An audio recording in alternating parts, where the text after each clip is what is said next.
धनबाद में प्रधानमंत्री आवास योजना के तहत 3,496 प्रधानमंत्री आवास का निर्माण किया जाना था, जिनमें से अधिकांश जगह स्ट्रक्चर खड़ा होने के बावजूद उनका कार्य पूरा नहीं किया जा सका है।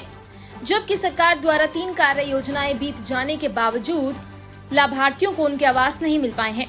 दरअसल एक और जहां गाजियाबाद विकास प्राधिकरण को निर्माण कार्य करना था, वहीं विद्युत विभाग, जल निगम, PWD, नगर निगम आदि को अपने अपने कार्य पूर्ण करने थे, जिसके लिए पैसे भी उन्हें अपने विभाग के बजट से ही लगते थे।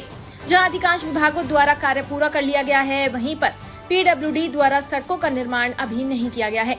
वहीं जल निगम अपने पास धनराशि उपलब्ध न होने की बात कहकर अभी तक यहां पर जल आपूर्ति उपलब्ध नहीं करवा पाया, जिसके कारण भी आवास योजना के तहत बन रहे आवास का आवंटन रुका हुआ है। अधिकारियों का कहना है कि प्राधिकरण को निर्माण कार्य आवश्यकता पर सभी को अपने विभागों की तरफ से कार्य पूर्ण किया जाना था। अब देखते हैं, बाकी विभागों को भी अपना अपना कार्य जल्द ही पूर्ण करना होगा, तभी लाभार्थियों के उनके प्रधानमंत्री आवास का सपना पूरा कर उन्हें आवास का आवंटन किया जा सकेगा। ये प्रधानमंत्री आवास योजना में जो डिले हो रहा है अभी तक, ये काफ़ी समय हो गया इसको लॉन्च किए, उसमें काफ़ी बातें हुई, कई जगह बिल्डिंग बन के भी तैयार है, तो because of some reason other we haven't given allotted one single unit to any allotted. जी, what's the reason behind it and how do we intend to sort it out? नमस्कार, मैं राजेश कुमार सिंह हूँ, सचिव गाजियाबाद विकास प्राधिकरण हूँ। हमारे गाजियाबाद क्षेत्र में 3496 फ्लैट्स बन रहे हैं। ये 5 स्थलों पे हैं, जिनमें मधुबन बापू धाम में 856 फ्लैट हैं। अन्य स्थलों पर ये काफ़ी प्राइम लोकेशन पर हैं।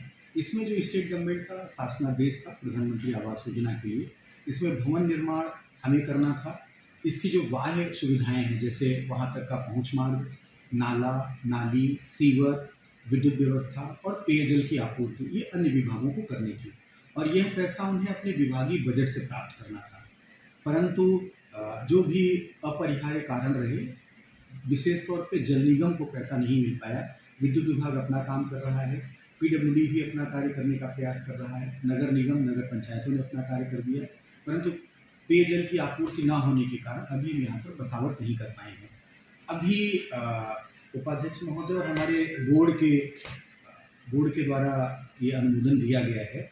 हम लोग अब इसका एक वे आउट हमने निकाला है, वह है हमारे पास एक सेल्टर फीस जमा होती है।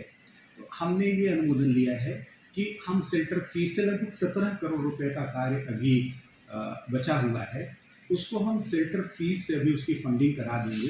जब कभी उन विभागों के पास पैसा आएगा तो वो हमें उस पैसे को हमें दे देंगे।